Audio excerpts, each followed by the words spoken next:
Oui, bonjour à tous.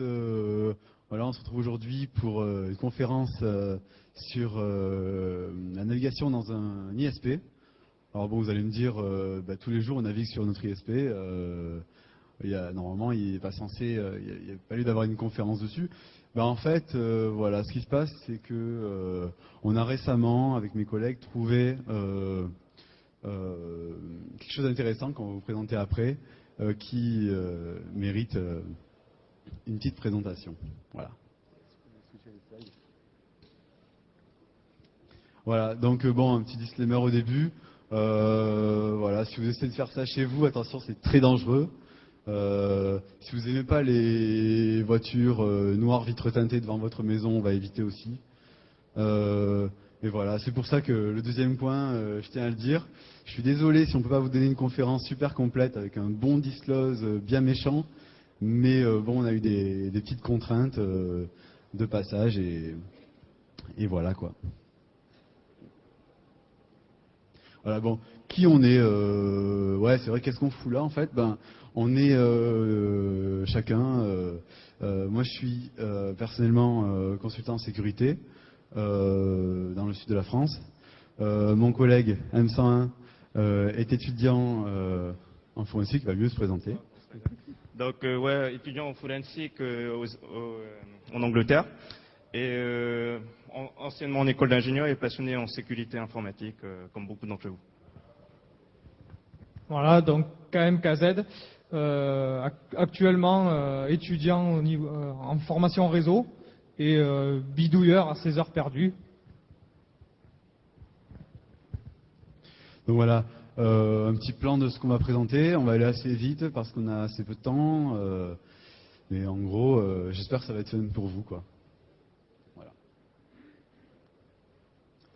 Alors, voilà, premier point. En fait, est-ce que c'est difficile de trouver des failles dans un ISP? Alors la question peut paraître évidente aujourd'hui, mais c'est vrai que d'habitude on n'a pas l'habitude de chercher des vulnérabilités à l'intérieur du réseau qui nous connecte à Internet et de rechercher ça. Alors comment on a fait nous? En fait, on s'est retrouvé dans une situation où, toute bête, où on devait bypasser la sécurité du hotspot d'Orange au début pour arriver à le casser. Alors bon, au début, les hotspots, c'est pas évident à casser. On s'est cassé les dents sur pas mal. Mais on s'est pris au jeu, on s'est vraiment pris au jeu. On s'est dit, tiens, si on arrivait à trouver un ISP qui soit vulnérable et qu'on puisse ensuite diffuser un petit proof of concept pour arriver à se connecter. Donc on a un peu écumé les ISP et on a trouvé un qui nous permettait de faire des choses assez intéressantes. Voilà, ça on va le voir ensuite. Voilà, alors qu'est-ce qu'on a trouvé? On a fait une petite analyse d'environnement. Alors voilà, on voit des petites adresses, 172, etc. Alors ces adresses-là, c'était les adresses qu'on avait au départ et qui nous sont apparues pour un petit scan. Je pense que vous voyez à peu près ce que ça veut dire. Non, peut-être pas. Voilà, ça pourrait être des utilisateurs qui sont sur le même hotspot que nous. Ouais, mais en fait, non, c'est tout simplement des routeurs. Ce sont des box qui sont accessibles directement pour un utilisateur non authentifié sur le hotspot de cet ISP. Voilà. Alors c'est assez rigolo, c'est assez fun. Ça permet des choses assez marrantes, comme par exemple rentrer sur une interface d'administration d'une Livebox ou d'une Freebox ou d'une Neufbox, etc. En remote. C'est-à-dire, mettons que je sois à Marseille, je peux avoir accès à une Neufbox ou une box à Brest, par exemple, si j'ai envie, sans savoir à la base où elle est. Et plein de petites choses assez fun comme ça. C'est ce qu'on a découvert au début. Voilà. Donc ensuite, on a fait un autre petit scan. Grâce à un trace-route, on a scanné le site qui était accessible de départ, qui filtrait l'adresse. Et on a trouvé pas mal d'IP assez intéressantes, dont celle-ci, qui sont en fait des gros routeurs Cisco avec 2 interfaces. Voilà, qui permettait en fait le management général de tout le réseau de l'ISP. Là, qu'est-ce que c'est? Alors, je vous laisse deviner. Voilà, un ISP, souvent avec un ISP, on a une adresse mail, on envoie des mails, on est beaucoup. En fait, oui, c'était le serveur de messagerie du FAI, quoi. Voilà, on y avait accès, on pouvait le pinguer, pas de souci, scanner, un petit service vulnérable, je sais pas, un petit Metasploit et bim, quoi, et voilà. C'était assez fun aussi. On n'a pas fait, mais bon, voilà. Donc je laisse la parole à mon ami KMKZ, qui va vous décrire le réseau. Donc, suite à nos découvertes, à nos scans, donc j'ai réalisé ce schéma réseau. Donc, comme j'ai précisé au départ, je suis en simple formation au niveau réseau. Donc, on n'a pas eu le temps de vraiment peaufiner complètement la présentation. Vous avez dû l'apercevoir. Parce que il y a eu quelques soucis au niveau notamment des fournisseurs d'accès qui étaient concernés et qui ne sont pas tout à fait friands de ce genre de présentation. Ça peut se comprendre. Donc j'ai essayé de représenter un schéma qui reflète à peu près la réalité et ce que nous avions. Donc on peut voir en bas donc un réseau local avec sa box et son adressage en 172. Donc pour imager un peu les résultats des scans, on voit d'autres box. Donc il faut savoir qu'en fait l'idée de départ était donc de bypasser un hotspot. La réalisation s'est passée un peu différemment de ce qu'on pensait, à savoir qu'en fait, il faut savoir que lorsque vous connectez au hotspot, le serveur DHCP vous attribue une adresse. Une fois cette adresse obtenue, vous apercevez que vous avez un masque qui devrait, en théorie, vous permettre de scanner un range très très très limité de machines. Or, il s'avère que sur la page de hotspot, vous avez un lien qui pointe tout en haut, sur le dernier serveur, on ne voit pas exactement, mais c'est un partenaire du FAI en question. Et on s'est aperçu qu'en cliquant sur le lien, nous arrivions directement sur le site en question. Alors on s'est dit, est-ce qu'il y a réellement une route qui pourrait nous amener là-bas? Donc ensuite, en jouant avec le trace-route et les TTL, on a pu s'apercevoir qu'on passait par un certain nombre de points et de réseaux. Donc, en théorie, si on y accède, il doit y avoir possibilité de scanner ces ranges-ci. C'est ce qu'on a fait et c'est comme ça qu'on a pu découvrir dans un premier temps des box. Donc vous imaginez la surprise quand vous scannez, vous trouvez plein de machines dans des réseaux différents. Vous voyez que vous avez un port ouvert dessus, vous vous connectez, vous arrivez sur une interface d'administration où vous pouvez tout faire, y compris récupérer les clés Wi-Fi, modifier les paramètres DHCP, DNS, etc. Bon. À partir de là, donc, en suivant toujours nos scans, nous avons essayé de remonter un petit peu. Nous sommes tombés sur des serveurs Windows Server 2003, donc hébergeant des DNS ou autres. Et puis ensuite, nous avons réussi à tomber sur nos serveurs de messagerie et sur d'autres machines que vous pouvez voir donc sur ce schéma. Alors on n'a pas réellement compris sur le coup comment se passait le fait que sans s'authentifier auprès du point d'accès, vous puissiez remonter jusque là-haut, puisque en théorie, il y a besoin d'une authentification via un serveur BAS. Et il semblerait qu'en fait, le simple fait d'avoir une adresse attribuée par le DHCP et le fait d'avoir cette fameuse route vers ce partenaire vous permettent d'accéder à tout ça. Donc nous avons pu construire ce schéma et nous n'avons pas pu mettre tous les scans et toutes nos trouvailles sur la présentation, nous en excusons. Donc là, on va passer à la partie intéressante, parce que, En fait, là en bas, ce que vous pouvez voir, c'est que tout en bas, vous avez tout ce qui est box opérateur, Bouygues Télécom, SFR, tout ce que vous voulez. Et toute la partie du haut, c'est toute la partie infrastructure de l'opérateur en fait. Et à partir d'un hotspot, un hotspot, peu importe lequel, par exemple, vous avez des hotspots neufs, SFR, tout ça. À partir de ces hotspots, en fait, vous vous connectez dessus et on avait accès à toute l'infrastructure backbone de l'opérateur. Et c'est ce qui nous a permis de mapper en fait tout leur réseau. Bon, on aurait voulu bien sûr attaquer un peu plus, mais déjà, rien qu'avec des scans, un mapping réseau, de l'énumération DNS et tout ce que vous voulez, on a eu beaucoup de soucis avec l'opérateur. Au début, ils étaient enclins à nous donner l'autorisation, mais pas trop, en fait. Donc, en fait, toutes les attaques possibles, on avait accès à toutes leurs machines, du Windows 2003, du vieux Linux non patché d'il y a 5 ou 6 ans. Donc, il y avait des remote bof sur de l'Apache. Donc, une possibilité d'être root sur les serveurs du FAI et aussi un accès sur toutes les box au niveau WPA, réseau, enfin, on contrôlait vraiment toute l'infrastructure, en fait. Donc, possibilité de faire du man in the middle avec de l'ARP spoofing et compromission de serveurs. Donc, on pouvait injecter des pages HTML. Par exemple, vous allez sur Facebook. Au lieu d'avoir Facebook, vous avez un petit JavaScript malicieux qui va télécharger, par exemple, un exécutable sur votre machine. Donc, possibilité de router tous les gens de cet opérateur en France. Donc, man in the middle, DNS spoofing. Donc, on peut faire du phishing, bien entendu. De l'ID spoofing, c'est tout ce qui est SMTP, fake mail, et toutes les attaques réseau que vous voulez. Et beaucoup plus.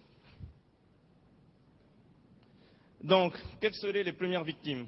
Bon, déjà, tous les clients de cet opérateur, l'opérateur lui-même, ça nous aurait permis, surtout dans le cas actuel, de faire, cas actuel de cyberguerre, de créer un botnet géant en fait.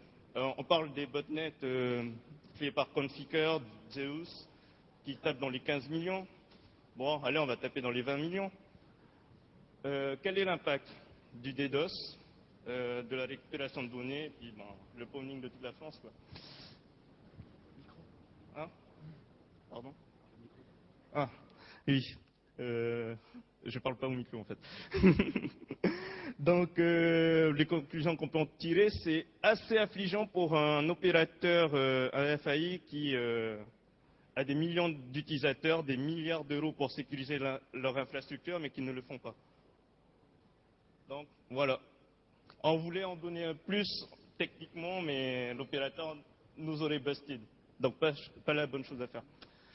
Des questions? Ouais, juste avant, je tiens à spécifier quand même à peu près ce qui s'est passé, ce qu'on a entrepris nous en découvrant ça, etc. C'est qu'on a pris contact via ce qu'on appelle un CERT. C'est une cellule qui permet de faire un petit peu proxy entre nous et le FAI. Et comment ils ont pris ça? Alors sur le coup, vachement cool, merci. Alors, okay, thanks, bye en fait. Et donc voilà, bon, nous on s'est pas plus torturé, mais en fait, quand ils ont découvert la conférence ici, c'était plutôt what the fuck quoi. Et puis là, ah oui, allô, machin. Enfin, bon voilà. Donc, en gros, on a quand même un système qui est pas fini. Manifestement, on va continuer à dire que c'est le thermomètre qui donne la fièvre. Et voilà. Si vous avez des questions, c'est le moment. Et si vous avez des questions après, personnelles, n'hésitez pas à venir nous voir. Et aussi, en fait, avec le CERT, on a pris une avocate d'affaires. Et puis, c'était une bidouille, en fait. Parce qu'on est passé par le CERT. Et normalement, c'est censé être une organisation neutre. Mais ils avaient une personne de ce FAI qui bossait là-bas. Et en fait, on communiquait avec une personne du FAI qui travaillait chez le CERT. Et donc, au final, en communiquant au CERT, tout en pensant qu'on était anonyme, on ne l'était pas. Et donc, quand vous communiquez au CERT, faites vraiment attention à qui vous parlez, car vous pouvez vraiment avoir une personne de l'opérateur ou de la société pour laquelle vous disclosez une vulnérabilité, en fait. Et donc, au début, ils nous ont dit, bon, ok, allez-y, ça pose pas de problème. Pendant 2-3 mois, on les a pas vus. Ils nous ont dit qu'ils ont fixé la vulnérabilité, mais on pense surtout qu'ils ont changé l'adressage. Donc, si vous trouvez le nouvel adressage, il y a des chances que c'est encore faillible et pawnable. Donc, faites-vous plaisir, mais faites-vous pas busted. Donc, des questions. Là, on a à peu près 5 ou 10 minutes de questions. On a été un peu vite.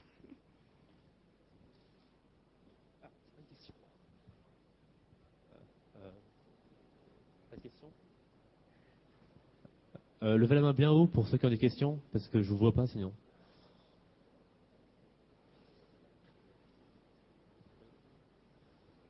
Non, pas de questions? Pas de questions? Si, une. À tout hasard, est-ce qu'ils ont menacé en fait de vous attaquer en justice si je sais pas, vous faisiez cette conférence ou si vous en fait est-ce qu'ils vous ont permis de révéler un certain type d'information et pas d'autres ou comment ça s'est passé à ce niveau-là? Alors, est-ce qu'on a été menacé? Affirmatif. Est-ce qu'on a eu une permission de révélation? Des conditions surtout, c'est-à-dire à l'ancienne. Envoyez-nous nos slides et on vous dira si ça nous plaît. En gros, on a eu droit à on nous a proposé gentiment de nous censurer, alors qu'il y a un cas de négligence caractérisée avéré, mais bon, il faut surtout pas le dire. Mais surtout, si vous ne nous voyez plus d'ici la fin de la conférence, vous saurez qu'on aurait été busted, tout simplement.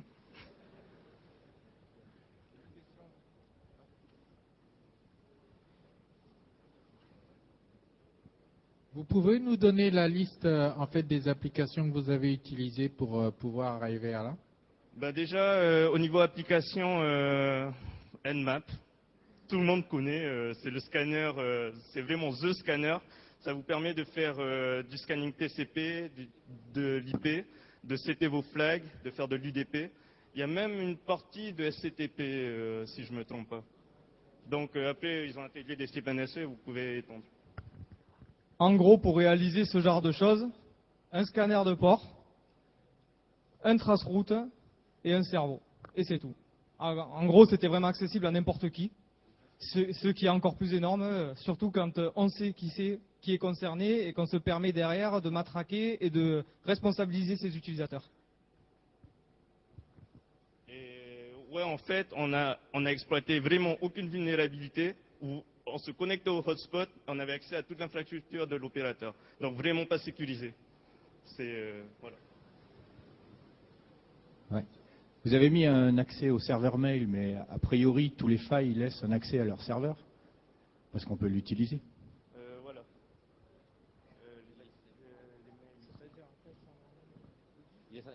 On n'a pas de public serveur ou front, mail. et pas au back en fait. Là, c'est les serveurs de mail de tout ce qui est réplication et tout ce qui est. Est-ce que votre question concerne les serveurs qu'on a en 10 points quelque chose ou Ouais, il y avait une petite copie d'écran avec oui, un une accès petite au capture. serveur. Voilà. Oui, mais Donc c'était ça- juste pour imager en fait l'idée spoofing et l'idée de se faire passer pour un administrateur côté fournisseur vis-à-vis de certains clients pour un scénario d'attaque possible et imaginable. En fait, surtout, c'était ces attaques, on les a pas faites parce que évidemment, c'est illégal, non éthique, et ce qui est contraire quand même à l'éthique de tout white hat qui se respecte. Et toutes les IP que vous pouvez voir, on a dû les cloquer en fait, parce que avec les 2 premiers chiffres de l'IP, vous pouvez savoir quel opérateur c'est, et on peut pas dire quel est l'opérateur en question.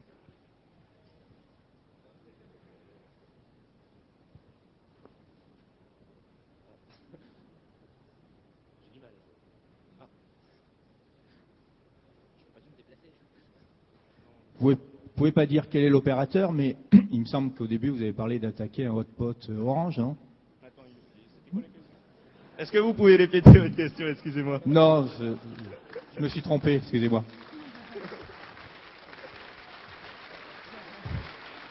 Pour que ce soit clair, non. On a essayé d'attaquer un spot orange pour commencer notre recherche. Ça, c'est entièrement vrai, c'est véridique. Mais après, on les a tous écumés et on a trouvé un finalement qui était vulnérable. Après, c'est peut-être effectivement, peut-être pas. Voilà, on peut pas le révéler. En l'occurrence, de toute façon, ici, il ne s'agit pas d'attaque, mais simplement de scan. Aucune intrusion, aucune exploitation, aucun outil de pénétration utilisé. Donc, en l'occurrence, nous n'avons attaqué aucun serveur. Nous avons juste fait des scans et constaté ce qui était un cas de négligence caractérisé, je le répète. Et puis sachez que par exemple à la Black Hat ou à la DEFCON, des speakers ont déjà fait un scan entier d'Internet. Un scan d'Internet, c'est-à-dire il y a 2 milliards d'utilisateurs Internet. Donc c'est des centaines et des centaines de millions qui se sont fait scanner. Et donc les scans n'ont rien d'illégaux. Vous pouvez scanner ce que vous voulez du moment que vous ne faites pas d'intrusion. Par contre, faites attention aux régulations qui sont dans votre pays, parce que dans certains pays, ce n'est pas légal, et aussi les règlements informatiques dans les entreprises. Si vous scannez dans une entreprise, ils peuvent vous buster parce que vous avez signé une charte informatique comme quoi vous n'avez pas le droit de scanner. Mais dans ces conditions-là, on n'a rien signé.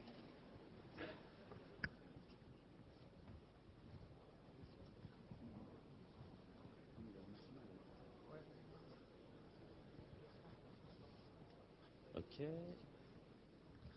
Voilà, donc en remerciement, merci déjà à Mario qui nous a fait de magnifiques slides très très vite. À Philippe Langlois qui n'est pas là aujourd'hui, il me semble, mais qui a été assez précieux au niveau des conseils. Et éventuellement, à vous qui êtes ici ce soir, ce matin, si l'envie vous prend de payer une bière. Voilà. Alors, il y a juste une autre question. Une question. Ouais, tu parlais tout à l'heure par rapport à la responsabilité, par rapport à l'opérateur. Là, si c'est vous, vous avez trouvé une faille, mais normalement, ce ne serait pas à vous d'être engagé au niveau de votre responsabilité, mais plutôt la société. Par rapport au serveur qui a des privilèges, c'est pas vous qui l'avez construit et c'est pas vous qui êtes responsable des données qui peuvent être spoofées par la suite si on fait un spoof DNS. Et qu'on masque, comme vous avez dit tout à l'heure, Facebook et autres. Normalement, c'est votre fournisseur qui vous doit l'intégrité d'Internet et être responsable. Pas vous directement ou nous, simples utilisateurs. On parlait du téléphone tout à l'heure d'Android. Là, on est responsable de notre propre sécurité. Mais quand il s'agit d'Internet, on ne peut pas être responsable à partir du moment où on ne fait qu'allumer notre connexion Internet et que derrière, il y a un JavaScript qui se lance avec un code malicieux par la suite. Tout à fait. Entièrement d'accord, ouais.